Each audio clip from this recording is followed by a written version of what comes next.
All right, let's jump right into Chaitra Navratri. We're going to explore this incredible 9-night Hindu festival, which is really all about devotion and hitting that reset button. We'll cover everything you need to know, especially what's happening in 2026. So, what's this festival all about at its core?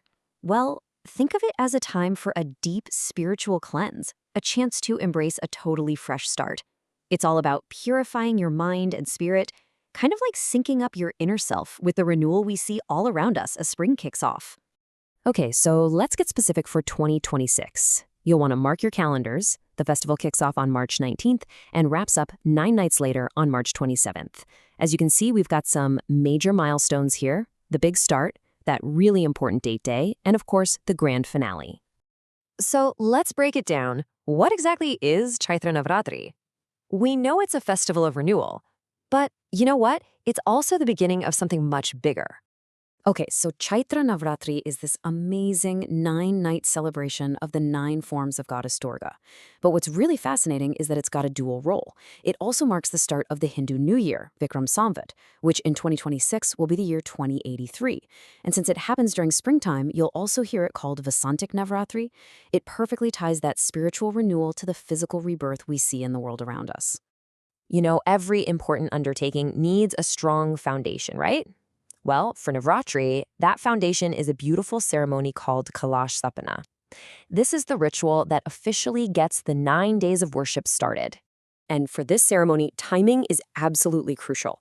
So for March 19th, there are these special auspicious windows of time called muhurats. You've got an option early in the morning, but really the most powerful and favorable time is the Abhijit Muhurat, right around midday. And just as important, people are careful to avoid certain astrological timings to make sure the festival begins on the purest note possible. So what do you actually need to perform the ritual? Well, there are a few really essential symbolic items. You've got the kalash, which is a clay or copper pot that represents the whole universe. It's filled with holy water and decorated with mango leaves and a coconut. That coconut symbolizes divine consciousness. And here's a really cool part. Barley seeds are planted. They'll actually sprout over the 9 days, acting as a live symbol of the prosperity to come. The ceremony itself is a very mindful meditative process. First, you purify the whole prayer space. Then you create a little altar out of soil and plant those barley seeds we just talked about. After that, the kalash is carefully put together and set on the altar, with every single item placed with intention. And once that sacred pot is in place, that's when the prayers to invoke Goddess Durga can truly begin.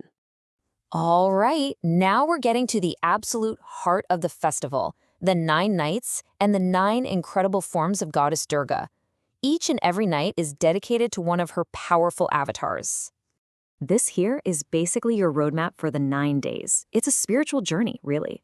You see, each day we honor a different form of the goddess, and each one has her own special meaning, and even her own color.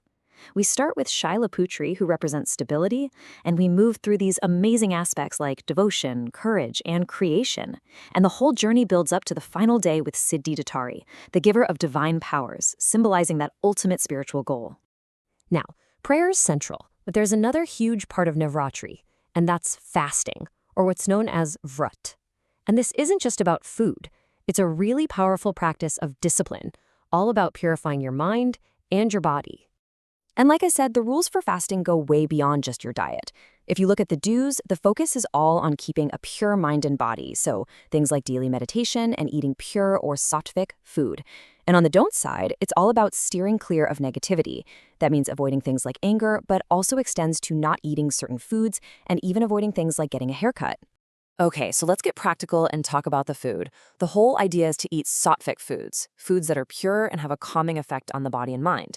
So that means your usual grains like wheat and rice are out, and instead you'll use things like buckwheat flour. And foods that are thought to be heating or agitating like onion and garlic are a no-go. Even regular table salt is swapped out for rock salt. It's all about fueling yourself with simple, pure, natural energy. Okay, so you've gone through 8 days of prayer and fasting and devotion. How does this incredible festival come to a close? Let's dive into the final, really celebratory days. The last couple of days are just packed with beautiful rituals.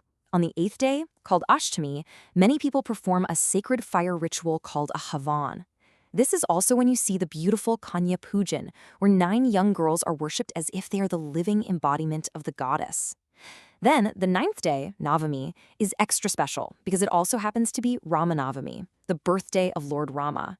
And then finally, after all the pujas are done, it's time for Parana, the ceremonial and well-deserved breaking of the fast. So when you look at the whole picture, Chaitra Navratri is so much more than just a festival. It's really the structured journey of devotion, discipline, and most importantly, renewal.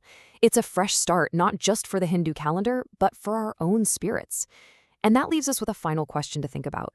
How can we take this powerful feeling of renewal and carry it into our own lives, even after these 9 nights are over?